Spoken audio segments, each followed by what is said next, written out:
Hi, this is Darren Jay, and you listen to the House Culture podcast with myself and the one and only Mr. Matt Rouse.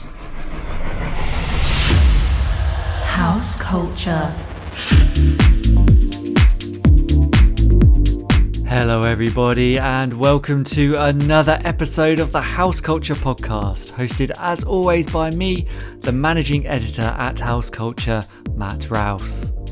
Here we are in our fourth season and it's proving to be one of our most successful ones yet, with huge guests featuring alongside the interesting personalities that we always like to include as well. It's not just all about those headliners, you know.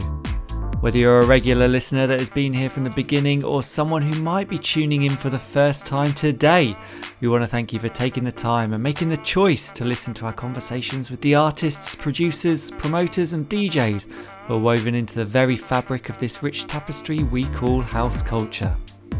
If you are new here, then welcome to House Culture. We are a collective of house music fans who have come together through their mutual love of the beat to celebrate the spirit of house music. Instagram is where you can find us, so please follow House Culture Net and get yourself connected to a worldwide dance floor of over 100,000 club connoisseurs. We also have an extremely diverse discography of voices in our back catalogue of episodes. Already featured have been the likes of rave scene legend Slipmatt, alternate alter ego Mark Archer, superstar DJs Fatboy Slim, Paul Oakenfold and Roger Sanchez, and current heavyweights such as Purple Disco Machine, Josh Butler and Alan Fitzpatrick. As always, we have some more huge guests lined up for later in this season, so hit that follow button to make sure you don't miss out. Now let's get on with the episode, shall we? In this one, I sit down with a legend from the rave, jungle and drum and bass scene. Not only did he pioneer this sound in the UK at iconic events like AWOL, he has taken his breakbeats across the world to great success. It is of course Darren Jay, and in our conversation you will hear about Darren's introduction to the rave scene. It was the second sunrise, and I remember going with a bunch of friends, driving around the M25 in the middle of nowhere, going down dirt tracks and coming out to this big hangar and getting in there, and there was like 10,000 people in there, and the music from outside, the bass and everything, and I was like, I'm liking that before I've even got in there. Tales from the unofficial headquarters for the jungle drum and bass scene. Then I remember Black Market opened, and then that just changed everything. I remember walking in there and hearing the sound from outside and thinking, well, that's like walking into a club. And why legendary night AWOL was so important to the scene as a whole. AWOL was the place that the DJs went to when they finished their sets. So you'd have like Groove Rider, Hype, Bookham, Fabio, Frost, Brian, all of these people, they'd all do their sets and they'd end up there. We've got a call one night about 2 a.m. Randall can't make it, get in your car, get your reps and go. And I remember thinking, if you can play here, you can play anywhere. I love this one, and I hope you do too. This is Darren Jay. House Culture. Hi Darren, thanks so much for joining us on the House Culture podcast today. I'm so happy to have you here. You're a legend from the rave scene, a pioneer of the jungle sound that has taken you all over the world. You're now a resident on the White Isle of Ibiza, where you have been adding drum and bass to that island's already cosmopolitan mix of dance music genres.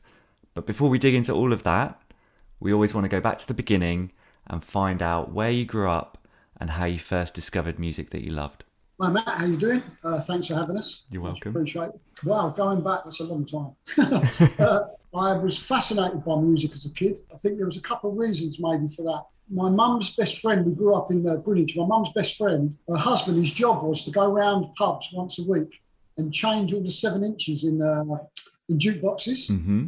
So he used to have thousands and thousands of these records, and he didn't used to take all of them back. He used to give some of them to the neighbours. Mm-hmm. So we would literally have the charts and then loads of other music as well, like big hits in our house. And we had an old record player, to say how old I am, it was a stereogram. And used to put go and get the middles in them and put them on and constantly play music. My mum, we didn't really have loads of TV on. My mum was more into listening to music. Mm-hmm. And that became a passion of mine. Music was a real escape for me. Yeah. And I realised at quite an early age I was more passionate about music than most other kids. Most other friends and that I talked to about records, I'd say like, oh, you got to listen to this. And I'd bring him around and I'd play it, and he'd go like, yeah, it's all right. And I'm like, no, you're not listening, man. You've got to really listen to it. And the signs were there that years later maybe I was going to become a DJ of some sort. Yeah. But, that was my first intro to music. Being upstairs, going to sleep, my mum playing music downstairs, talking with her friends. Mm-hmm. Certain records I remember loving. My mum quite liked Motown. She loved a little bit of Roy Orbison, the Everly Brothers. She liked people that was Stevie Wonder, and people that as I grew up and got older, I realised then people were great songwriters as well. Yeah. So I think that was the first inkling of why music was important to me as a kid. Mm-hmm. And to have that, being given all of that music as well, and that kind of breadth of genres and different sounds, different voices, different artists from different backgrounds, that's a real musical education. And you don't know it at the time, do you? I suppose you look back on it now. Looking back now, I think that's what maybe made my taste a little bit more eclectic to do with what I like. Even now, my record collection is quite varied. Mm-hmm. And I listen to everything. I mean, absolutely everything. Bands, not just dance music. And I think that definitely helped me broaden my horizons musically, I think. Yeah, brilliant. And so, you were the guy, I suppose, who had an amazing record collection. And we've spoken to obviously a lot of DJs and promoters and producers all on this podcast. And, there is always that either the radio was always on or they started collecting records at a very early age. And did that easily segue into, when you were a bit older, always being the one that people were knocking on the door and saying, "Oh, we've got a party, Darren, can you bring all your records and play?" Like, how did that happen, like, when you were more of a teenager and growing up? I think my mum having good taste in music helped. Mm-hmm. My mum used to buy a lot of albums. We didn't need to buy singles, we had them all. It's really weird as well, because people ask me about getting into DJing, and I never ever set out with a plan to get into DJing. I was actually a record collector. I'm a hoarder with stuff anyway. Mm-hmm. At one stage, I had every flyer from probably every party that was in London, or most of them around the country. I used to go to record shops around Soho, like 86, 87, and I'd pick up handfuls of flyers, and I used to keep about 5 of them pressed. This is how nerdy I was, Matt. I used to have the front covers and the back covers of every single copy of New Musical Express and Sounds, it was at the time. Yeah. And I used to keep my flyers with them. Amazing. And when I went to live in Tenerife, jumping forward, I went to live in Tenerife in 1991, I took a load of these flyers up, and we'd done the whole of the club. It was every flyer from like Biology, Back to the Future, Parties at Land of Oz, Spectrum, Assume. I had all of these flyers. Subsequently, over the years, I've lost them. I'm gutted because some of them now are worth about £25 each. Yeah. I had thousands of them. Wow, but, the most expensive wallpaper. Very, very expensive. But I've always, if I like something, I've never realised that I was into any kind of collection until I sat back and looked at it. And I think with music, my first bit of pocket money ever, my mum gave me, and I went out to a record store in Blackheath, I remember, and I bought, I think it was Ride a White Swan by T-Rex, Mark Bolan and T-Rex. And on the B-side was either Jeepster or a track called Life's a Gas. Mm-hmm. That was the first record I remember physically purchasing because I didn't really need to. We had lots of music. And yeah, you're right. Kids used to say, "Can we come round and borrow your records?" And we used to give them like stacks of 7 inches and a couple of albums. Yeah.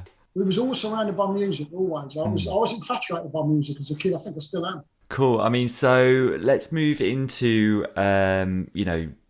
going into your kind of teenage years, was there a scene that you're particularly following or getting involved with, and like your clubbing experiences starting off when you were first going out? What kind of scene were you into, and what was the music like back then at that time? Well, funny enough, when you asked me to do a chart, which you're going to do at the end, you said what record introduced you to dance music, which is a very great, brilliant question. Also, when you actually have to really plant yourself back to that time. But I think the first thing that really got me into dancing, which I think for me became a massive part of growing up, when I was about 13, lived on a council estate. I'm actually there now. I'm actually back in London now, at the same house that I grew up in. No way. On this estate, there was a kid who was a bit older than me. He was very cool. His name was Mark Fields. And he was a kid that was really into soul music. And when I was at school, I remember a lot of the older kids that I looked up to was into reggae. And we used to have a thing where you could like play a lot of reggae and stuff at school, in the school, like school dinner times and stuff. And so I got into reggae through them. But through Mark, I got into soul music. He introduced me to Fat Back Band and Ohio Players, Earth, Wind and Fire, just a lot of really, really good Roy Ayers. Beautiful. It's too much to mention, but he got me into, I said, on a Sunday afternoon, I remember he said, come around to yours, can we play the music a bit louder, Mark? He had a much better stereo than we ever had. And he was like, yeah. We go downstairs in this spare room, and he used to put this music on, and I used to watch him dance. And it was like, I always thought this kid was so cool. He had rhythm, he had great taste in music. And somehow, some of that I think rubbed off on me. I got into soul music, you know, very early on. I remember a kid at school as well when I think I was about 14, and his dad was a GI. His dad was American Air Force, he lived at Air Force bases. And when he came to our school in the school holidays, he used to go home back to New York for his dad for the 6 weeks holiday. And he'd come back with stacks of music. And I remember he used to say to me, do you want to lend some of it? I record it, because obviously we used to get the old tape recorders and record everything. Yeah. And I'll never forget, I was kind of into listening to a lot of this different soul that Mark was introducing me to. And the kid at school gave me this couple of albums, and the first thing I noticed was this album, and it was, the cover just caught me, and it was Parliament and Funkadelic, George Clinton, and One Nation Under a Groove. And that made me then start to search out stuff that was maybe more American, like imports and stuff, you know? Yeah. So that was my first, it's a very strange time though, because at the time I was heavily into reggae, but also the whole punk thing was taking off.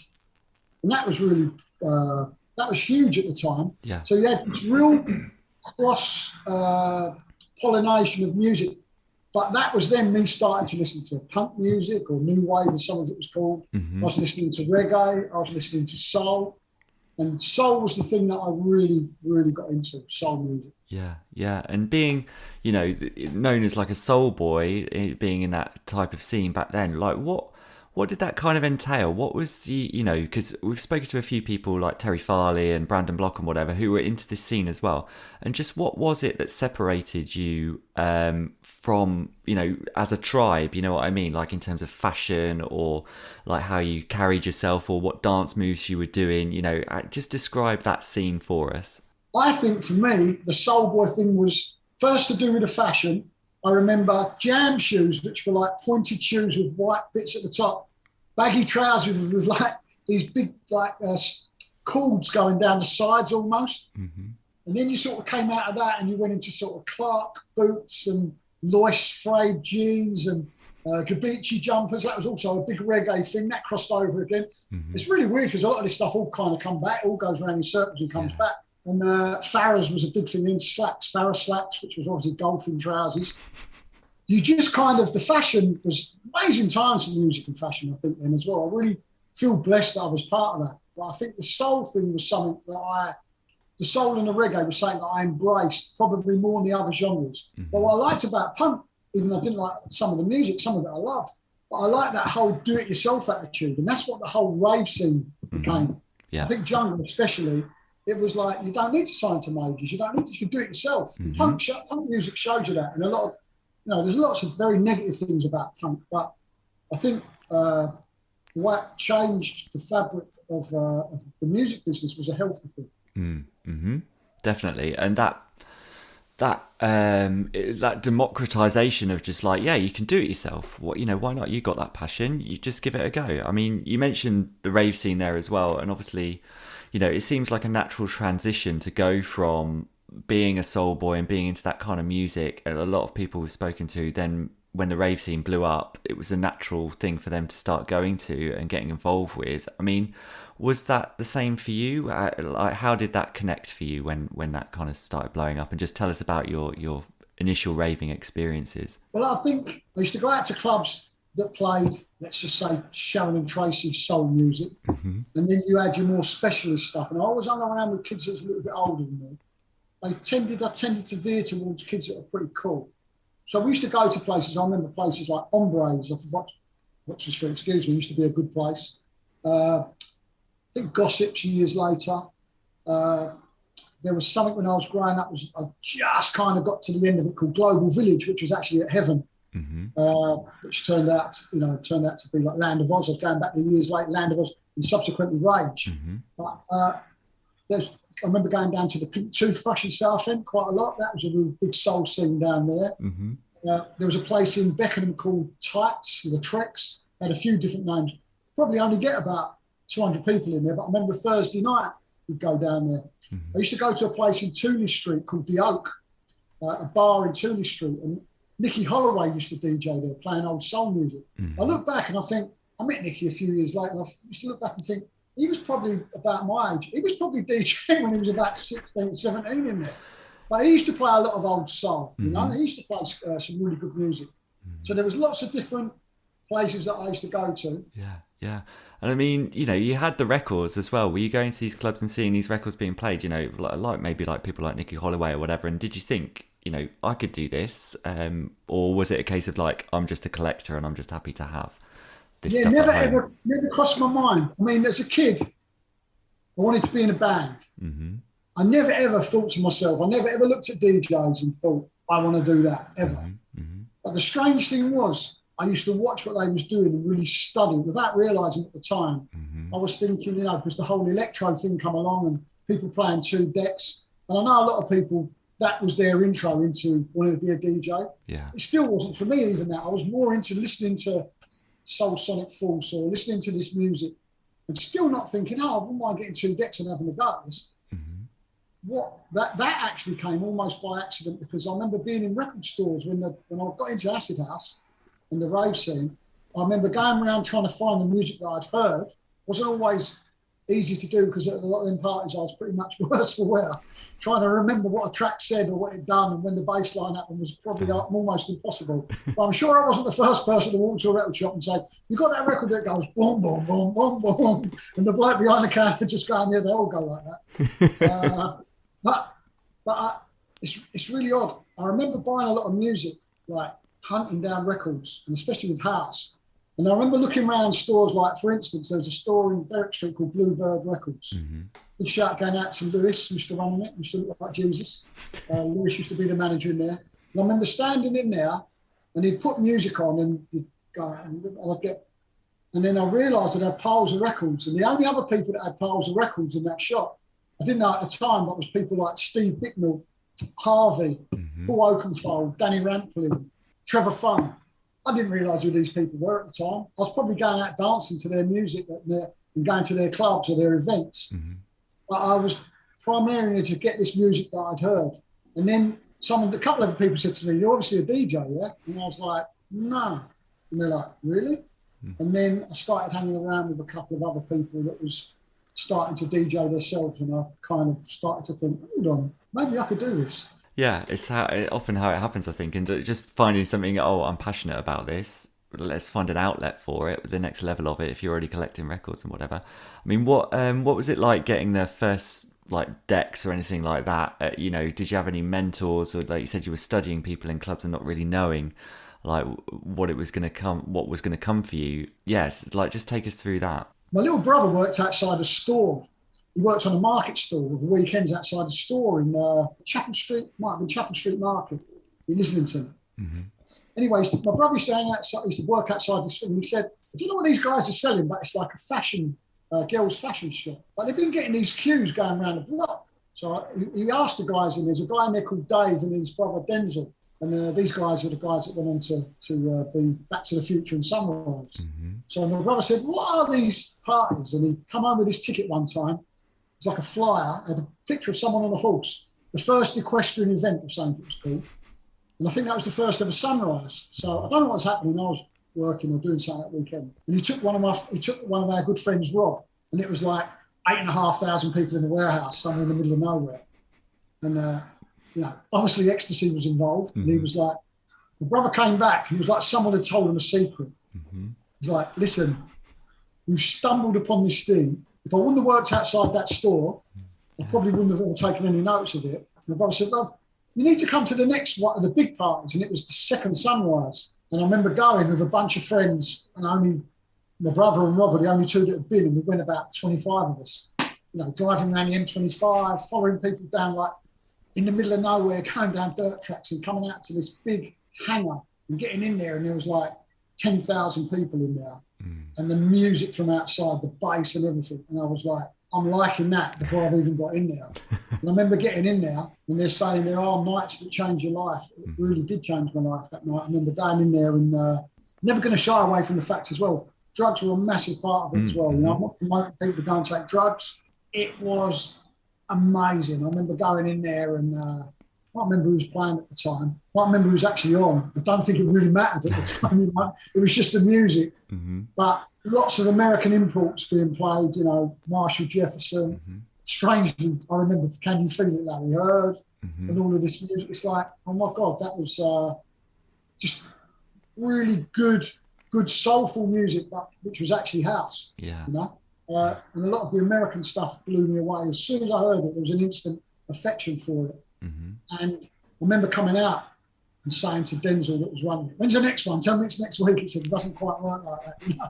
Like, there's a lot of organising or whatever. But yeah, that was my intro to the rave. And then we started to go to like Futures, Spectrum, which then turned into Land of Oz at Heaven. And I remember there was something on like every night. And I know people find it really hard because I held a job down for a good year, you know, and for a good year that I was going out sometimes like 4 nights a week. And then it ended up later on, I gave up my job. And I remember going out, for quite a while going out 7 nights a week. And people said, you're making that up. If you ask people, there was something on every night. You know, I remember on the Tuesday, sometimes driving down to Brighton to go to something for 100 people. And then you'd end up at the Milk Bar or somewhere on a Thursday, you know? Yeah, very, very great times. Yeah. There was that whole cultural explosion of music, art and fashion, which at the time we didn't realise. But I know it's a word I use a lot, but I still feel blessed to be in the right time, at the right place at the right time for that, because we all know that's brought us to where we're at today. I mean, me and you wouldn't be sitting here probably having this conversation. No, Matt, not at all. Yeah, so I mean, let's talk about you as a DJ then. You know, when did Darren Jay, the DJ, kind of come about? And, you know, you obviously been going to these raves and things and, you know, seeing that whole scene develop and, you know, it move, you know, from that kind of acid house sound into more like that British made, you know, rave hardcore. You know, were you buying those records as well when that came about? I noticed straight away that most of the imports that I liked, I remember going to lots of different record stores. I think it was Red Records. It might be called St. Kells, Derek and all the guys at Red Records, which was round by Carnaby Street. I didn't realise at the time that the stuff that I was more drawn towards was what you could say was black, gay, niche house music, more the Chicago stuff. I always liked some of the techno that come out of Detroit, but I liked them more because of what I grew up on. I liked the soulful stuff more. Yeah.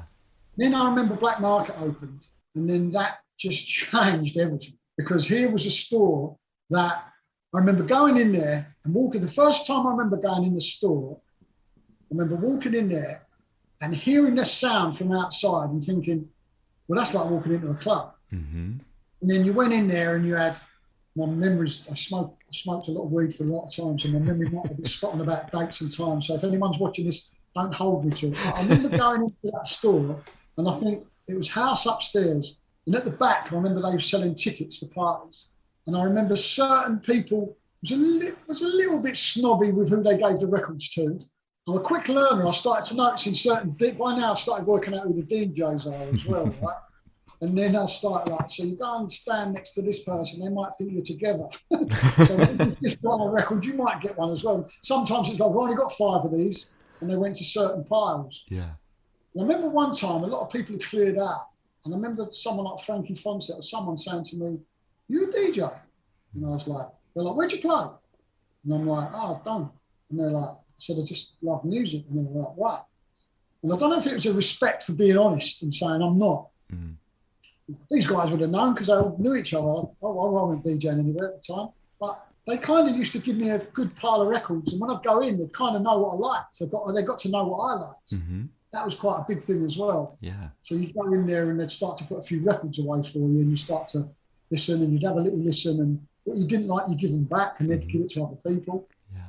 And I was going out at this time, and I'd become really good friends with 2 guys. There was a guy called Players Kenny that lived in North London, who was playing a lot of really good soulful house, and a guy called George Kelly, that was putting out he just started production as well. Me and George had become very good friends.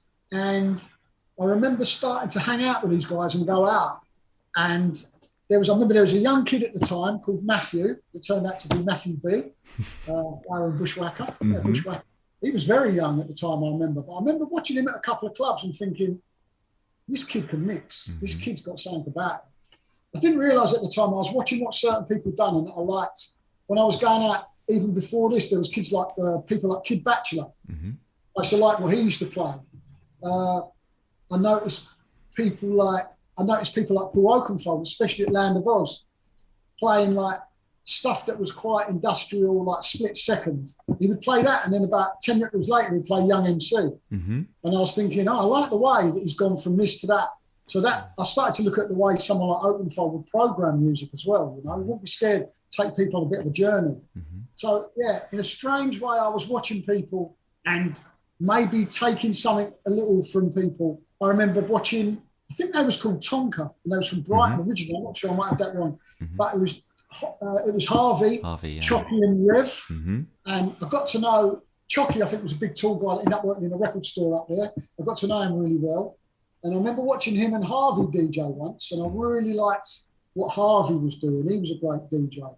There's almost too many to mention. I haven't left anyone out, but I just remember there was little parts of what people was doing I really took on board. Yeah. And at the time, not even realising that was what I was doing. And when I got decks, I was thinking, right, so a little bit of this, a little bit of that, you know, all goes to make the cakes taste sweet, or whatever the saying is. Yeah.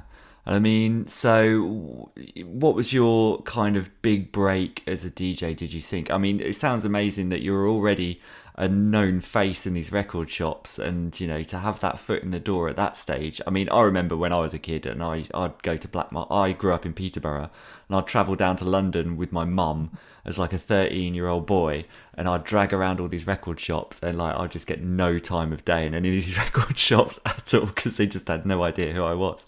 But yeah, I wasn't like a permanent fixture, and like I've got my mum with me stood in the corner, like just like, oh, this is nice. I think some of it, Matt, I'd like to say, if I say I become a bit of a face in record stores, because the manager knew he was going to take a shed load of money off me. You know, it was like, this guy buys as much music, if not more, than these DJs that are out earning money. You know, I wasn't earning any money out of it at the time, but I put everything into it, like everything. So I remember going out with George Kelly a few times and Players Kenny, and I remember me and my friend, we said we're going to put our own party on, and it was in Greenwich, and it was in a pub called the White Swan, which was right next to a magistrate's court, which unfortunately as a kid I'd spent quite a bit of time in for all the wrong reasons.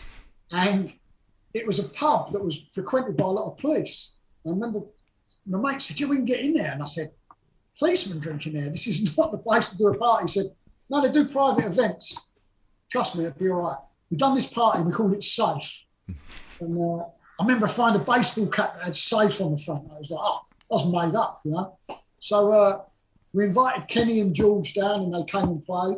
And I'd had decks at home, and I was trying, but I still hadn't quite got the hang of it. And then I'm like, you just got to go and do it. You've got to bite the bullet and do it. Yeah. We got all of our friends down, and because people was into the whole, you know, a rave, let's say, I hate that word, but a rave can pop up any minute. When people used to drive past and see a load of kids that was all dressed in the same kickers and flared jeans and whatever, you know, hoodies and big starskin hutch cardigans. Yeah.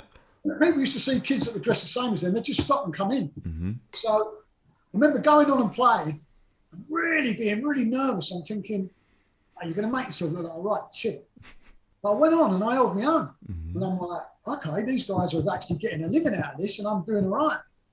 And then a guy drove past, really funny story, a guy drove past called Colin Jarvis, and he was in a punk band called Conflict, but he used to put on raves, parties, and one of them was called Asylum at Woolwich Polytechnic, and it was in a small club for about 400 or 500 people, and you was in like a little cell with bars at the window. It was like a very strange place. And he went past, and my girlfriend was on the door, and he said to her, Tracy, bless her, he said, who's playing in there? She said, loads of big DJs. Anyway, paid his $5 or whatever and come in. First thing that caught his eye was there was a massive queue outside. And the second thing, that it was a pub that most people wouldn't have put a party on and like that. and it was packed. So he gave my girlfriend his number. He said, "Where does he play?" She said, "Oh, he plays all over." Like totally blanked. So, and then I remember phoning him, and he was like, "Yeah, do you want to come and play at my party?" And I was like, "Yeah, all right." You know, he said, "It's in Woolwich next Friday." So I was like, "Right." So he said, "Where'd you play?" And I said, "Oh, I play at a few places." And he's like, "All right." And I remember getting down there, and there was a guy on. I can't remember his name now, but he was playing really hard music, like really more of the kind of Detroit stuff, but also the British and the German kind, a lot of the R&S, them sort of like banging. And I was like, I liked it, but I didn't like a couple of hours of it. So I was just listening and thinking, all right, when you go on, he's literally ground them into the ground, literally. He's like drilled them in, like there was nowhere to go, for people. Yeah. So when I went on, the first thing I noticed was I kind of changed the tempo of the party. I started playing there was something called like hip house at the time, fast Eddie and stuff. I started playing stuff like that, and then slowly brought it up a little bit more into like more soulful Chicago stuff. And then by the end, I kind of took it back to where he had taken it. And I remember playing for about an hour, and the guy come up to me and said, "No, the next DJ's he's not making it." And he's like, "Can you carry on playing?" And I was like, "Well, now I was loving it, And I was like, "Yeah, I'll carry on." Anyway, I remember playing.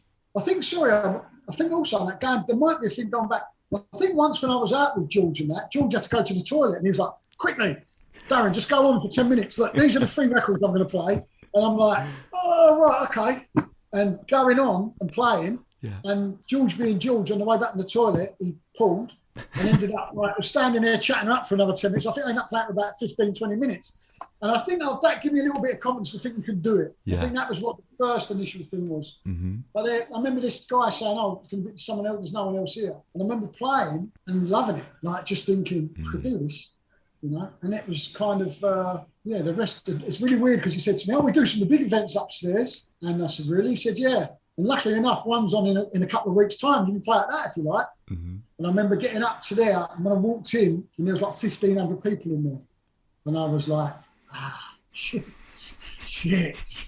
This is where you're going to come unstuck. You're going to get found out, And I remember being on, there was a guy called Tony Wilson, who was a good friend of Paul Oakenfold. He used to put parties on. The Downham Tavern all dayers. They was legendary stuff. He would play music by like Nets at Ebb, all this industrial stuff. He would play Whole of the Moon by the Waterboys. He would play Sympathy for the Devil. He'd play French disco. A real mixture of music. Paul Oakenfold loved what Tony Wilson used to do. Wasn't the best technical DJ, but what he'd done was very different. Yeah. And I remember I went on after him, and it was most of the people there was there for him. And the guy that was about to come on after me, that at the time I didn't know, was Mickey Finn. So I've gone in there, and he's playing all of this very like different music. I love what he played. Actually, it was really, really, really creative. And then I'm thinking, you start doubting yourself. They're not going to like what you like. They're not going to like. They're liking this. And then after a few tracks, I think I started with it was Your Love, Frankie Knuckles, right? I went to start with it, and I thought it's a bit of a big track to start with. Real gay anthem. That track was the original. And I thought, no, don't play that now. Play it later on. So I eased him in again slowly, and I thought, well, no one's booing, no one's thrown any bottles yet. And then I remember about halfway through my set, I'll never forget this moment. This was my I wanted to die moment. I was waiting to put this record on, and I remember Mickey walked in with his girlfriend at the time, and they walked in, and he was like, right, and I knew I was only halfway through my set, and it got to a little thing, and I remember like I used to smoke a bit of weed. Someone rolled me a joint, and I started smoking this joint. But now I'm getting a little bit confident, I'm a little bit more confident when I'm relaxed. And I'll never forget, I had this unbelievable mix I used to do. I thought it was anyway. This unbelievable mix with slowly teasing and bringing in Frankie Knuckles. And I'd done this mix. I must have been quite stoned at the time as well. And I remember doing it, and I looked over, and Mickey's looking at me down like that. And I'm thinking, that's nice, because there's a lot of competition between DJs. And if you knew, sometimes a lot of people didn't really want to give you the time of day. I remember doing this mix, and then slowly this time I brought this Frankie Knuckles track, which was one of the best tunes. That is one of my top 10 of all records. And I remember a couple of people coming to the side of me and going like that. Got it over to the thing, and I was so stoned I took it off. After an unbelievable mix, I took off the record that was playing, and everyone just went, "Right!" And I put it back to the beginning. I was like, Right, that's a lesson. Don't ever get too cocky. Oh, that's hilarious. My first introduction to a big party, the first time I wanted the place to just a hole to appear and swallow me, you know. But it's also a great lesson. Yeah. Don't get too stoned while you're playing. So if I go back to 1990, I started getting a little bit of DJing work. And then you think, I'm going to do this for a living, you know, possibly. I gave up my job, stupid thinking back. But at the time, you know, if you believe in something, you have to go for it. And the work stopped coming in. And I was like, I've made a massive boo-boo. And then someone called me, might have been Simon Baseline Smith, funny enough, and said, Darren, I've been working with this guy in Tenerife for the last couple of years. I think you'd be a good fit. Thank you, Simon. I think you'd be a good fit. His name's Jay Allen. So spoke to this guy and he said, I've been running things out and I've been doing a lot of parties and stuff out there for years now. Simon's not coming back this year. He's going to concentrate on doing stuff in Derby where he was living at the time and some other music. And if you want to take Simon's place, I'd be happy to have you on board. I've heard some good things. So I said, okay. And when I got out there, the first thing I noticed was that when I went to a couple of nights, everyone was playing really old music. A lot of the DJs that had been there for a long time. And I had all this new music that probably no one had heard before, a lot of it as well. So I turned up with stacks of all of this music. And this guy, Jay, he was a real character, Jay was. On the way over there on the plane, always do your research about someone. On the way over there on the plane, he went, you might want to read my book. He gave me a book, and it was his book about he was Scotland's hardest football hooligan. And I was like, this is going to be interesting. And I remember talking to him about music, and he wasn't as interested in music as I was. He was interested in business and putting these parties on. Anyway, he's a great fellow, Joe, and he gave me a great opportunity. But when I got there, he was like, yeah. And I remember he said, everyone's going to come and check you out on the Thursday at Busby's. Yeah, that's what we're going to do first. And he got these massive posters everywhere, and he was like, yeah, and everyone come to check you out. You know? I remember getting there and playing a lot of music people never heard. The people that had lived there for a long time, the workers and people that lived in, the expats that lived there, instantly loved it because you can only hear certain tracks so many times for 5 years, and you're like, I want to hear something different. Put on some great parties. When I was there was a lot of football firms out there, and I'm a massive Millwall supporter. And both the teams, West Ham and Thing, went to Tenerife for their pre-season for like a little holiday, yeah? So I met a lot of West Ham fans who I should probably not have ever got on with on paper. And I met a guy called John O'Brien, and he said, I really like what you play. One of my friends is doing a club back home in a Paradise Club in Islington. You heard of it? And I was like, no, I've been out here too long, obviously. He said, give me a tape. And I gave him a tape. And that guy was JP and Chris. And when I came back in the winter, I think DJing in a club every single night of the week for a whole summer makes you a much better DJ. Because sometimes we used to share what shifts used to go on. Sometimes I go on and do like the early shift when there was 10 people in there. And the object was keeping them in there. I think that taught me a lot about DJing and about programming music as well. Because anyone can go on, mainly anyone can go on the club when it's buzzing in there and it's great.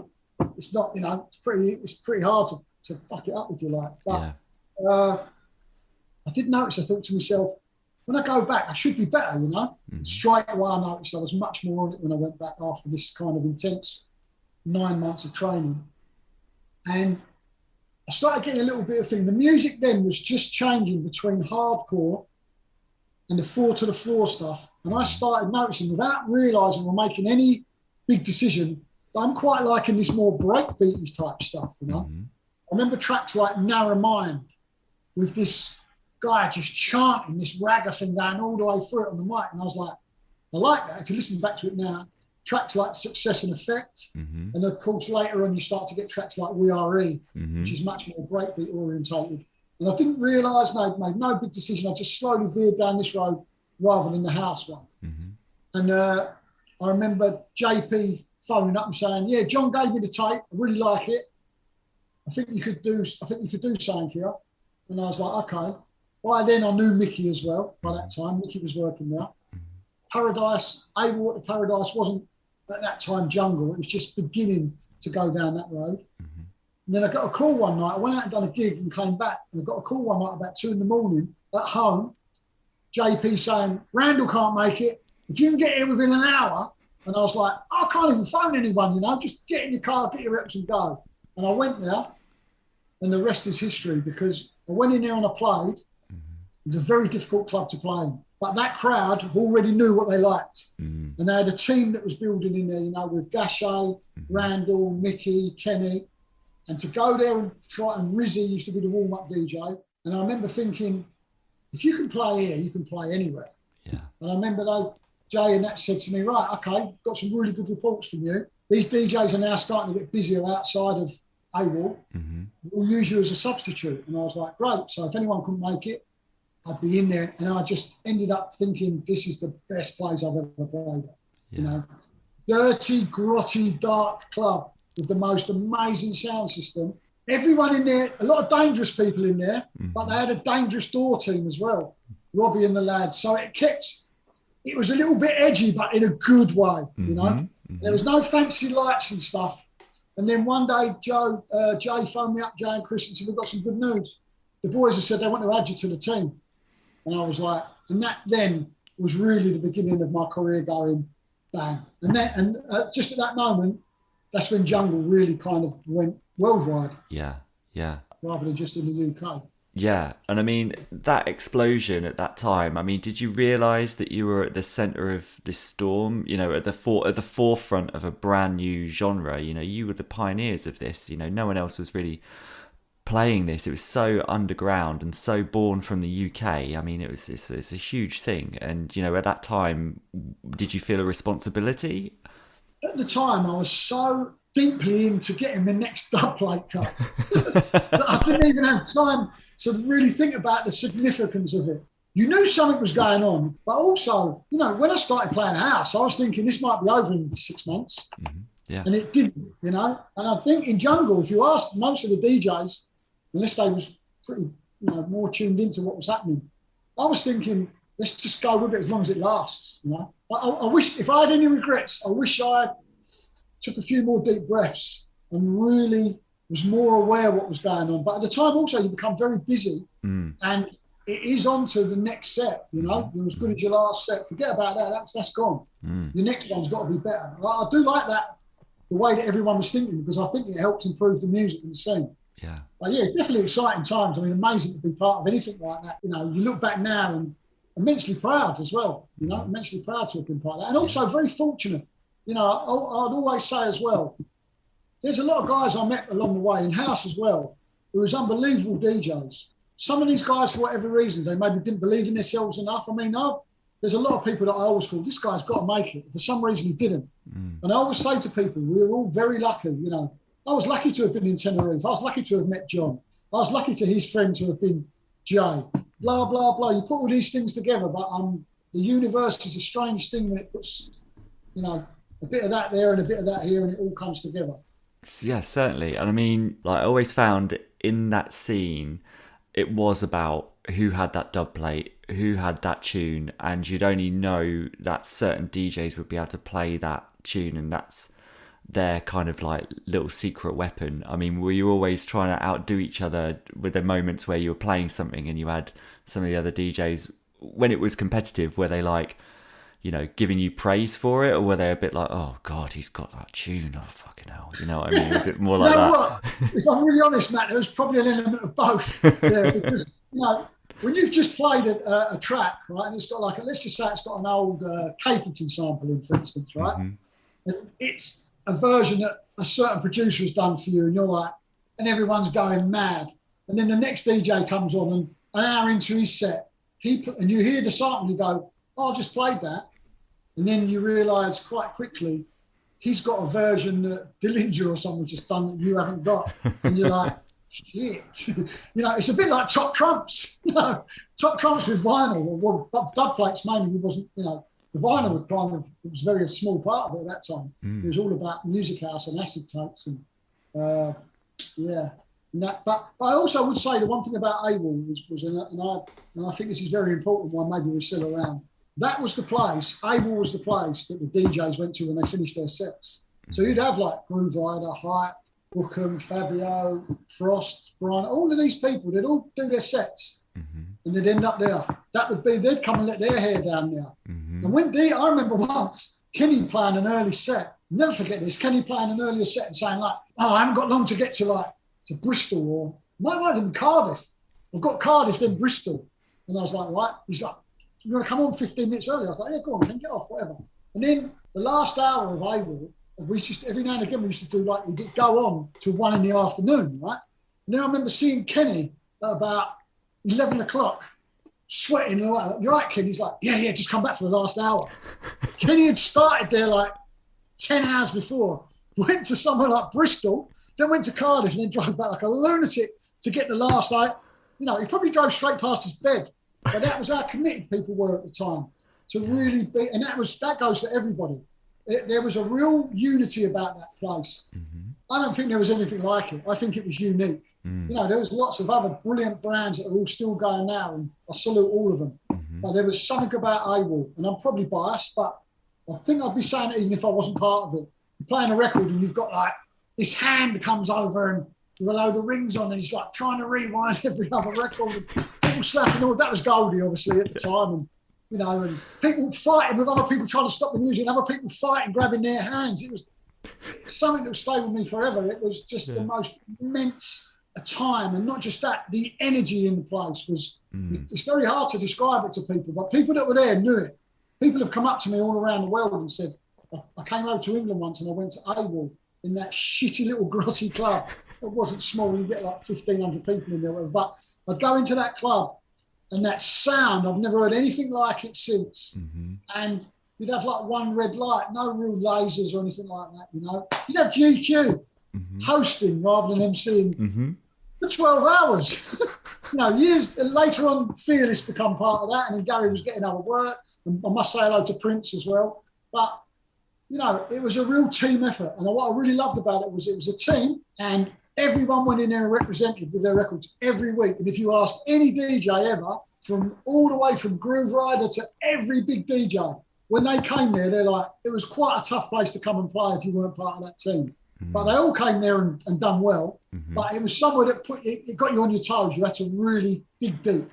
Amazing. And I think that was a beautiful thing to be part of. Yeah. And I mean, that whole era as well exists. Like, there are these artifacts like tape packs, you know, were huge back then. You know, you'd go to an event and a few weeks later you'd be able to like relive the whole thing via cassettes and things like that. I mean, you know, and these things still exist. They're all online, but these are actually official things from the event, and they still exist now. I mean, you said you're a collector and a hoarder beforehand.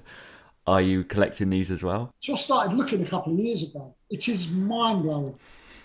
Firstly, to all the promoters that we never knew that we was taping, you owe me a lot of money.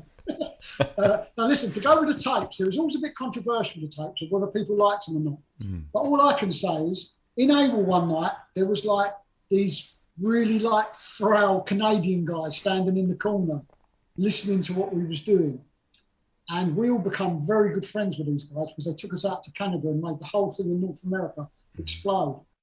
They come on holiday to England and they went to Camden Market. And there was a guy called Paul the Tape that we all knew, Paul, bless him. I don't know how. He would give DAT machines and piles of cash to people in Ministry of Sound, whatever club it was. He has got the most amazing stuff, right? Mm-hmm. He used to get AWOL tapes, and our tapes used to end up on his stall. These kids came to Camden and said, "What music have you got? Have you got anything like reggae or maybe breakbeat?" It's like, "Well, I've got this new jungle thing." They didn't know what jungle was. Mm-hmm. These kids bought tape packs, took them home back to America, and on the strength of them packs, came back to England to go to AWOL, right? And then they put on these parties called Cyrus. Mm-hmm. The last few Cyruses they'd done, the last few big ones, was 25,000 people at them. They had like Eminem playing at them and stuff like that. So them tape packs that everyone used to moan about not getting any money for, they was the reason. I remember Kenny was the first DJ they booked. And Kenny come back. I love Kenny. Kenny come back and was just like, I went out there, I maybe played one of the best sets I've ever played. And whoever goes out there next, you better go and represent, because it is on out there. Let me tell you, it is on. I was the second one that they booked. I remember going out there and playing like at a big ski lodge. And I was on before Delight. They had Groovers in the Heart out, right? They was there. It was a massive record worldwide. And I was on before them, and the people performing played house. And I was thinking, and the kids are like, you wait, you're going to be really shocked. And I went out and played at this party, and it was all dub plates, and people went mental. I've been out there 50 times since. So them tapes that we moaned about, not getting our couple of £100 for, they sent us around the world, and they sent this music around the world. And like you say, that was our, the way hip hop had, street tapes, whatever they're called, street mixtapes. You can't ever deny the power of what they've done for getting this music out there. This is obviously pre-internet. Yeah. You know? Yeah. That made the scene worldwide for me. Yeah. That's why we started doing tours of America and places like Canada. You know, it's another thing as well. And the rooms were quite small in Jungle when we first went out to North America. A few years later, the whole roles were reversed. The big room was the Jungle room and the house room was the small room. And the promoters you speak to would never ever believe that. So yeah, all through TDK Chrome. Yeah. Yeah. I mean, and that's exactly how I discovered this scene. Like, I was passed a tape at school by someone, like, have a listen to this. And like, it's like from Dreamscape 2. And I had no idea of like, what is this music? How is it someone playing live? What is it, like a DJ? There's like an MC on it. What, I want to know more. I can hear this huge crowd. Yeah. You feel like you've discovered like a secret. And like you say, for them to take those tapes to a different country, and those tapes have created an entire scene that is huge to this day. That's bonkers to think about it. Yeah. And I think you have to pay homage to reggae in that sense as well, because I used to have one of my friends in Jamaica, he used to go back and see his family sometimes. And when he used to come back, he used to bring cassettes back of like clashes, and that was like, oh my God, what is that record? What is that vocal? I've heard that vocal, but I'm not sung like that. It's like a different version. And that whole thing was really kind of tied in with the way that the jungle scene exploded. We wanted to have fresher music. You'd hear people saying, oh my God, Mickey Finn come over and played Mickey Finn the DJ, and like heard these certain specials that only this person had, Randall in AWOL used to be dropping stuff of metalheads, from metalheads, from Goldie, obviously. And people would be like, I ain't got that version. How'd you get that? And I loved what people like Frost and Brian did, Brian G and Frost, what they'd done with that whole, they had a lot of stuff from Bristol, Ronnie, Crust, Dye, Sav, a lot of these guys, they had specials at the time that, I think Warhead was on the promo. I think Warhead didn't come out for about 3 years. It's like, put it out, for God's sake, people are gagging for it, So, yeah, I just think that having something special and making people feel like it's special to be there hearing it, that's the thing about now, is if you don't go out there and witness it, where a lot of stuff, not everything was taped back in the day, so you had to be there to hear a special moment, whereby now someone's recorded it, it's on a stream somewhere, it's on a thing, so it doesn't, I don't think you have to participate as much maybe in actually going to them places. Yeah. So right. So I mean, I want to talk about like the other side. Like I appreciate I'm probably going to fast forward a little bit, but like the other side of like your career as well, in terms of you're not only a DJ, but you've travelled the world as a sound and tour manager, working with like Larry Heard. How did that kind of pivot happen in your career? And it's been, I'd imagine doing that was quite different from what you had been doing. Like, just take us through that. So, obviously I spent a lot of money in black market records back in the day. And I met a guy called Fraser Cook, he was a hairdresser. I think he used to cut my hair in a shop called D-Mop, which ended up being Bathing Ape. And he always used to say to me, how do you not know Rene? And I said, what do you mean? He's like, you're in Soho all the time. Rene's in Soho all the time. Rene is the founder of Black Market Records. He's the guy that started it. You spent a shitload of money in there over years.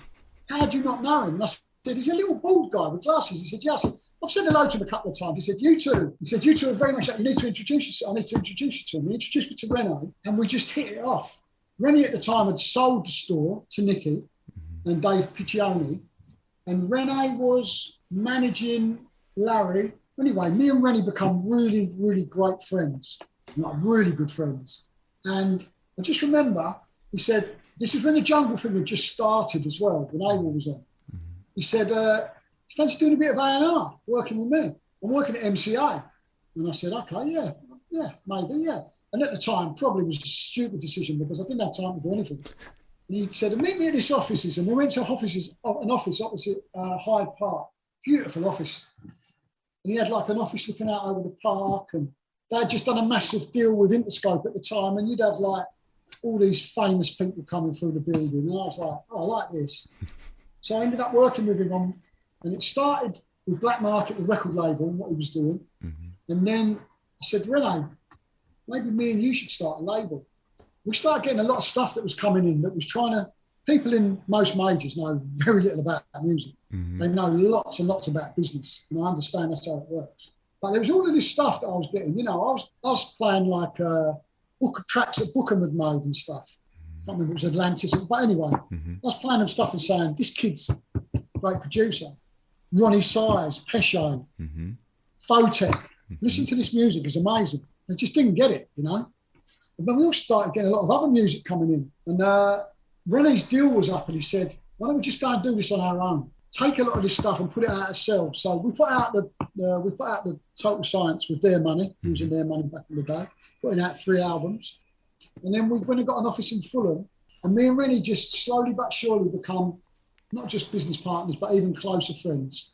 And then I met Larry a long time ago. And then Rene, a few years back, I started losing a little bit of love for the drum and bass scene. A lot of politics got involved. If you've got to blow the right smoke up the right person's arse sometimes to get a gig, and that's never a bit of me. I'd rather not work. And started realising with a lot of the music, a lot of the reggae samples and stuff that I used to love playing, there was rehatches, and some of it I liked, and then other bits I was like, don't know if I'm feeling this as much. So I kind of started distancing myself from it, and then started working with Larry, subsequently moved to Ibiza. In that time, I'd been working with Larry, doing the sound for Larry for quite a while, and Rene was the tour manager. And then as Larry got to know me a little bit better and what I could do, Rene started sitting back a little bit, not doing so much of that. Fast forwarding them to kind of where I'm now, lockdown was amazing for me. Not amazing, I don't mean amazing for people who lost their lives and their livelihoods, but I can only personally think, and I know it sounds quite selfish, but for me it made me, I've never slowed down, I've never stopped. I still bought loads of music, I was still DJing. It made me really think, what do I want to do? What do I want to do next? You know, I'm not getting any younger. I don't want to carry on just doing the same and going back to playing the same jungle events and blah, blah. So I just thought, do you know what? I'm starting to buy a lot of old soul music again and listening to different stuff and being on the circuit with Larry. If the guys went back to the hotel, I'd go back to the events and go and listen to, not to the main stage, I'd go to these little tents and listen to what was going on in places like Russia or Australia or Mexico, wherever it happened to be. And I started falling in love with the unusual stuff and the eclectic stuff again. And I think living in Ibiza, working with Larry, getting to the end of where I was with Jungle, and I'm still playing Jungle, I'm still never going to stop playing the music I love. But I think it made me want to kind of reinvent myself. And I find that's where I'm now. I met a kid a few years ago when me and Mickey was doing drum and bass parties called Sunbeats in Ibiza. We've done it for 7 years. I got to meet a lot of people in Ibiza, and there was a kid I met called Alex, Dirty Herbert. And he had something about him. He reminded me of a bit of a young version of myself. And I said to him, I'm thinking of starting something over here. I'd love you to be part of it. And we become good friends, and we started a label called Balearic Breaks. I remember talking to him and saying, look, this is the way I want it to be. I want it to be like a family, like the artists want to be on the label for the right reasons. You know, there's no real money in digital music at the minute. The money's in touring and partners. And we started this label, we got some music, and I was like, right, it's drum and bass for house people. Because I've been at parties before, a couple I played in the States. I went on before, Louis Vega, and it was all house. And what I realised is if you almost play on the real unobtrusive stuff like Pulp Fiction, let's say, on Metalheads, people can get their head around that. If you go and play on the latest dub plate, you're going to just scare the life out of them. So I thought, how about if we started a label, Ibiza's first ever drum and bass label as well, bass label, and we start with nice soulful stuff, and along the line you can educate people a little bit, and that's what we've done. And the rest is history, where everything's kind of gone full circle. I feel like this whole being a kid and being into soul music, but what it really is soulful breakbeat. So I'm not ruling out in the future that we'll be doing stuff that's 140 BPM or whatever. But right now, it's been hard work and a lot of hours and a lot of blood, sweat and tears and your money and your time. But where we're at the minute, I'm absolutely chuffed. And thanks to everyone who's helped us along the way and believed in us. I think we've got a great roster of artists. But it's all kind of gone full cycle, you know, literally. Yeah, that's nuts. Yeah, but to hark back to that original influence that you had, you know, and be able to bring that soul into this, and you know, create something. And you know, Ibiza's not necessarily.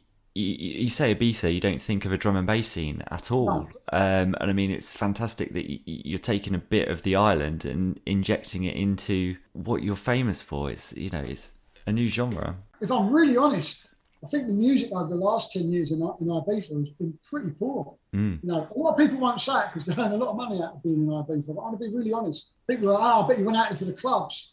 Most of the clubs I go out to, like the best things I'd go to, would have a small amount of people, 300, 500, still people playing quality music out there. There's a special energy about that island, you know, that I hope the money doesn't, because it's now become very money orientated. I used to say it used to be a millionaire's playground. Now it's a multi-millionaire's playground. But I still think when you have that, you have a knock-on effect. The good music will come back. It will be cool again, I hope. Yeah, absolutely. I mean, I do want to move on to the perfect playlist that's on Spotify. It's the House Culture Perfect playlist. Every single one of our guests has put in 5 tracks in there. It's huge selection of music that is really eclectic and all over the map, which is great. You know, just stick it on shuffle and you'll discover something new, something old, you know, something anthematic, and something that, you know, you've probably never heard before. So, you know, we always start off with a Catalyst tune, a track that originally got you into dance music. The first track was a Fatback Band, and it was Spanish Hustle. I think I've always been a bit of a fiend around percussion and drums, and that's got some amazing bongos and percussion in it. It was a track I remember putting on and dancing to in my bedroom, you know, really proper getting down to that track. And then I remember years later going out to clubs and hearing it. It's a bit of a curveball, that one, because when you put it on, I'm not sure if it might have even been a B-side. I'm not sure it might have even been a B-side, but there's just something very special for me about that track. There's a breakdown in the middle of it that goes on. Reminds me of something like Santana or something, but it's got the most amazing percussion and these guitar licks to die for. And it's just something that will... I remember a couple of years ago, we went to a festival in Lisbon and Nightmares on Wax was playing before Larry. And halfway through his set, he's playing this great DJ, great selection of music. And he played the version that I've got halfway through. And I remember just thinking, going out, leaving Larry, going out around the front and dancing, and people probably thinking, what's this old dude up to? Have a look. But yeah, amazing track, still. Awesome. And so a floor filler, and this is one, it's Alex Reed's Pulp Fiction, and this, for me, my experience with this tune is one of those ones, just people playing it and it never coming out. For me, as like a record buying punter, you would hear the odd person play it, but I remember it taking years for this track to like arrive on it, you know, and then he released the album. But so I mean, and it's still, I mean, it must be like, when did it come out, like 96 or whatever? It's like 25 years old, say, maybe more. Why is that still a floor filler? The best version of that, the digital version isn't quite the version. No, right? You're right. But what I would say is that record, going back, I remember playing at a house event for like 3,000 or 4,000 people out in Denver, Colorado. Big shout down out to Hippie and Phil that put me on their event. And I remember it was all house, and I thought, what's the perfect track to just swish it? And that was the tune I played. And I remember not many people walked off the dance floor. People are like, wow, this is really good. Yeah. And it's a track that I think the pace of it is not too fast. I think the bass line, there's just something infectious about that. And that jazzy feel to it. I think that is a track that if you don't like drum and bass or jungle, you can go and play that to someone and they could totally get their head around it. Yeah. And that's a track that AWOL still, you can have all of these tunes that might be more powerful, and that the minute someone hears that boom, the place will just light up, you know?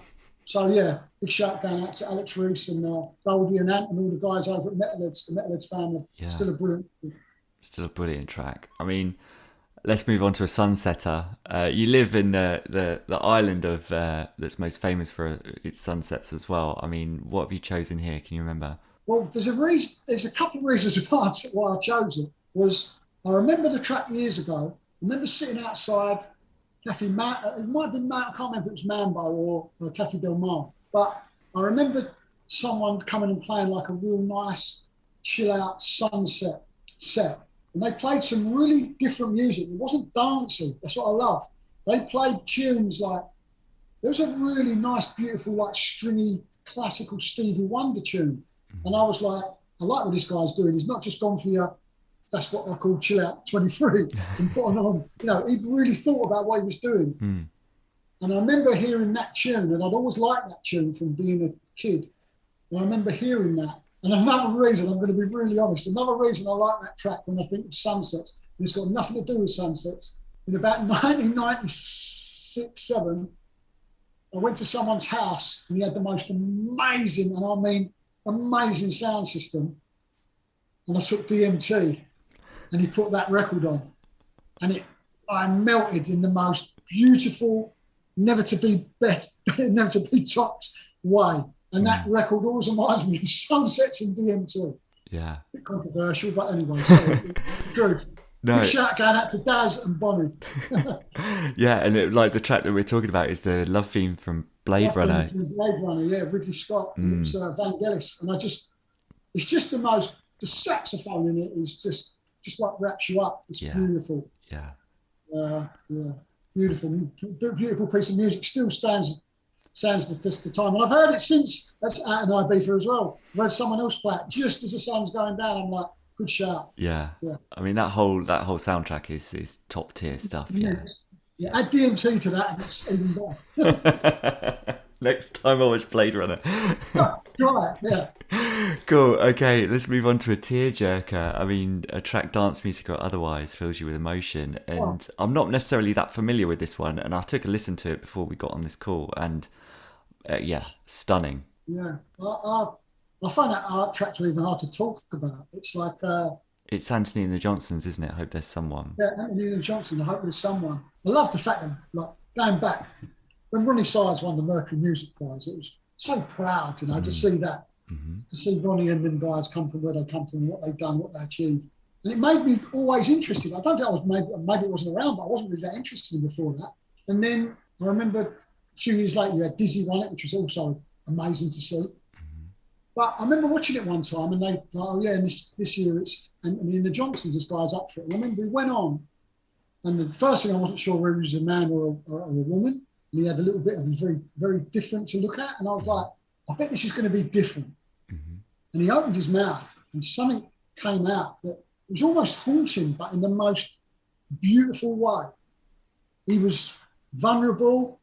The emotion in his voice was like, I didn't even know at the time what he was singing, but it made me emotional. I remember getting all teary-eyed thinking, pull yourself together, you know, you're on a bus. But no, I was thinking, pull yourself together. What weird, you know, I'm a very emotional person and I love music. It can really transport me to somewhere magical. And then I got the words to the song and it's about, there's a place between when we leave here and when we go on to the next amazing part of our journey. I'm not a religious person, but I believe something much bigger awaits us. I believe in the universe. And it's that moment of really being alone when you leave this journey and you go on to your next one. You know? There's something inside that I'm sure at some point in their life, everyone's thought about that. I think at the time as well that it come out, I'd lost a couple of really close people to me and a lot of good friends. And some of them were pretty young as well. And it happened really quick. And I think it moved me in a way. And I find it hard. If you put that on now, I'd have to walk off. I can't listen to it without, I'm gone. It's like, wow. But it's beautiful. It's one of the most beautiful pieces of music. Incredible choice. Yeah, no, and thank you for introducing me to it as well. It's really, I loved it. Sorry, just quickly as well, Matt. Go on. If anyone wants to listen to it, on Spotify, the versions they have on there, they're very good. But put in Anthony at the Johnsons live on Jules Holland's later and watch his version of him doing it live because I think it's captured something that's not even on the record. Awesome. The real human element of it. Okay. Good advice. I'll dig that out as well. No, thank you. I mean, and from that, we go to a last tune. It's the end of the night. Crowd are asking for one more. What do you play? Can you remember? Another record that's very strange how things go in full circle. So I'm 14. I was working at a supermarket in Blackheath called Lipton's or something. And I'm in there. I can't remember what music was about at the time, but I'm very much into soul still and that. And all of a sudden, I'm listening to like Soul Sonic Force and a lot of electro and hip hop. And all of a sudden, I hear this track, Rapper's Delight, Sugar Hill Gang. Mm-hmm. And it was like, with a lot of hip hop, it was like quite gaps in between. Someone would do a little flow and there was quite a big gap. Well, this was like relentless. This was like a tag team of guys. Right, I've done my bit, your bit, your bit. It was just like, wow. And I remember I worked in there with a girl called Jackie. Bless you, Jackie. I told her how much I loved the record. She went home. I bought the 12-inch. She went home and listened to it and wrote down every word for me so I could learn the words, right?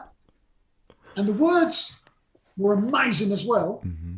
So that was a record that was always like, you should go out and listen to that. People now might go, oh, it's cheesy because it's been used in every advert or whatever. Mm. But I still think it's an amazing piece of music, right? Mm-hmm. You go fast forward a few years, we was working for a company called Sanctuary Music, and they had, I don't know if you remember at Leicester Square, was it Home? Yeah. There's a club called Home. Yeah. We had their Christmas party in there, yeah?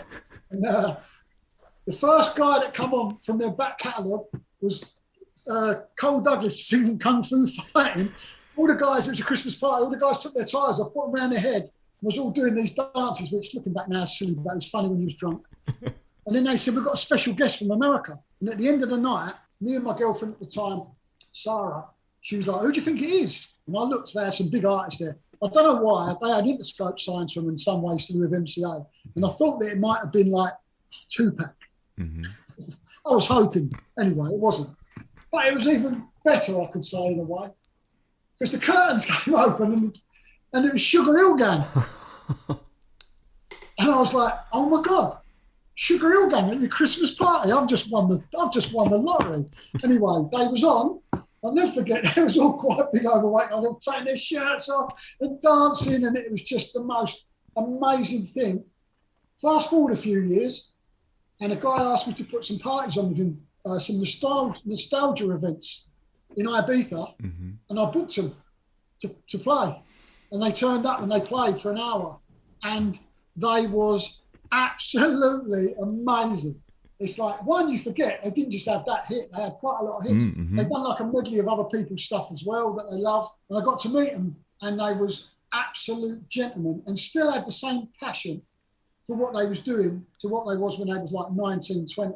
Yeah. And it was like, you know, if you'd have said to me, you're going to be working in that shop, years later, they're going to see them at your Christmas party, and years after that, you're going to book them for an event in Ibiza. Yeah, wow. Yeah, amazing. So the world is a strange place, and anyone that's young that's listening to this, never give up or think anything's impossible, because if you'd have told me that when I was 14, 15, you know, this Jackie's writing their words down, I'm learning the words. It's like years later, you're experiencing them at your Christmas party, and years later, you're booking them as an act and put them on in Ibiza. I mean, because of course, they, you know, Ibiza and them go together like this, you know. Yeah, amazing. Big shout out to Alfredo as well. Absolutely, yeah. Like you say, the world is a very strange place. You know, for me, growing up, I was listening to you on tape packs, and I'm sat here talking to you now. I've like through starting up a podcast, just through passion of music and going to events and things like that. You know, I've spoken to loads of my heroes. It's kind of weird, and like it's hard not to freak out when it's actually happening. But yeah, people have been enjoying listening to it. So, and you know what? It's beautiful actually to hear people. I meet a lot of people in parties when you go out, and people are like, you know, what did it mean to you? You know, this tape, like you said about the tapes. I've had kids come up to me and say, can you sign this tape? My older brother used to play this, and at the time I didn't understand it because I was into hip hop. Yeah. But years later I got into drum and bass, and now I'm a drum and bass DJ earning a living out of it. And I'm like, how things can go, you know, how they all connect is an amazing experience. And I've met I met Roy Ayers a couple of years ago in St. Petersburg, you know, and Larry was on the bill with Roy Ayers, and I'm like sitting in the room talking to Roy Ayers, and his drummer is saying, yeah, I've just come back from working with the Jacksons, I'm on tour with Stevie Wonder, and I'm sitting there just going, oh, wow, you know. Yeah. Life's beautiful. Yeah. Life's strange sometimes, but very beautiful. And music connects people in that sense as well, totally. I mean, this does lead on to like our final question, which we always asked our guests as well. You know, some of the stuff you just mentioned kind of feeds into that. I mean, obviously we are house culture, and you know, like when we say house music, you've been talking about house music and, from the early days and whatever, and we're talking about the whole culture of the scene, the dance music community. What has this brought to you in your life, obviously apart from a career and friends? How else has it enriched your soul during your journey through it? Not just dance music, Matt. I had a good childhood, but a strange one at the same time. And music was my salvation. Music was for me to put headphones on and to get away from the world, right? Still is, actually. And music's always been important to me. And along the way, there's been an amazing amount of coincidences that have happened, beautiful things that have come out of music. I love the fact it's brought me together with people I'd never have met. Music for me has always been very a personal thing. I can sit there and it can bring me back to a time that was just amazing in my life. It can take me back to times that were very emotional in my life. There's something about them frequencies in music, whether it be dance music, whether it be pop music, rock, whatever it might be. There's something there that music is so personal to me. It has got me through so much stuff that's not been very positive. It's also been some of the most positive stuff that's ever happened to me. So I would say to people, encourage your children to listen to different music. Who would have thought that a gay, predominantly black niche music that was very small, even in Chicago at the time, could bring this whole planet together? Mm-hmm. When I was down at Glastonbury a few years ago, I saw what dance music was done there. I went to Glastonbury years ago when there was hardly any dance music at all. Yeah. To see what a massive part of that has become. Mm-hmm. I think it's amazing. How never stop looking for new stuff as well. Don't just keep going back and saying, this was great. I'm constantly finding new music at the minute that just blows me away. And I think that music enriches all of our lives. And it's brought me and you together today to have this wonderful conversation. Mm-hmm. Thanks for that. I really appreciate it. No, you're welcome. Thank you. And I'm sure that the other people that you spoke to do with their stories, like you mentioned, people like Terry Farley and that, the stories are not too disjointed to a lot of other people's, because at the end of the day, we're all of a certain age from a certain generation. Mm-hmm. And a lot of people now, not young kids, and say, they haven't got the balls that we had and do this, that and other. Listen, they're living in a different world. If I didn't have to go out and search for music and I could get it delivered to me for £1.50, I would do it. Yeah. If I was them, I would do it. Don't knock young. I think a lot of people are forever knocking young people and saying, it's not the same as when I'm around. Well, all generations say that. Young people now have got a whole different lot of problems to do with social media and to do with what goes on and the world that we're living in. Look at what they've got at the minute. The world's a very strange place for everyone. Mm-hmm. I hope that they can find the same kind of comfort and solace in music as what we did. And I hope it is a massive part of their life, just as much as it has been for us. Perfect. That's an incredible final thought. Thank you so much. It's been awesome. Thank you, Matt. I really enjoyed that. When are we going to do part 2, 3, 4 and 5? House culture. That was great, wasn't it? I loved chatting to Darren. For me, as a child of the rave scene and someone who used to listen to his sets on those tape packs back in the day, it was a pleasure to meet him and talk all things music. I hope you enjoyed it as much as I did. And if you want to hear more from Darren, you can tune into his brilliant Balearic Breaks radio show, broadcast every month on Open Lab Radio's Mixcloud and SoundCloud pages. Or you can even buy into his Balearic Breaks label that has just released an excellent EP from Brazilian producer Duo Science. They also have a new release coming soon from Nopo, so make sure you look out for that. And the debut Balearic Breaks album coming from Scuff in 2023. Whilst you're adding that to your lineup of music, make sure you also follow the House Culture Perfect playlist, which you can find on Spotify. This is where you'll find all of the tracks that our previous guests have chosen, as well as Darren's submissions. However, be sure to follow his recommendation and watch Anthony and the Johnsons performing Hope There's Someone on Jules Holland. It really is quite something to behold.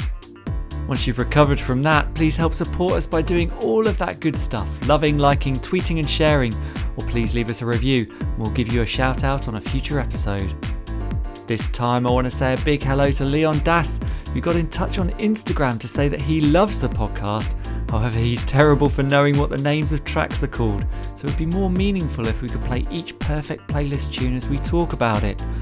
I would love to do the same, Leon, but but there are all kinds of rights issues around music and podcasts, and we wouldn't want our content to get struck off of our streaming services. However, things are going on in the background that might allow this change in the future, but please keep checking in with the perfect playlist for now. Then if you're not vibing with us on Instagram already, why aren't you? Come over and join the party at House Culture Net or by following the hashtag #TrueHouseCulture. And finally, if you want to get in touch with me, Matt Rouse, you can do that directly on Instagram at DJ Matt Rouse. Thanks for listening, rave safe, and see you next time. House Culture.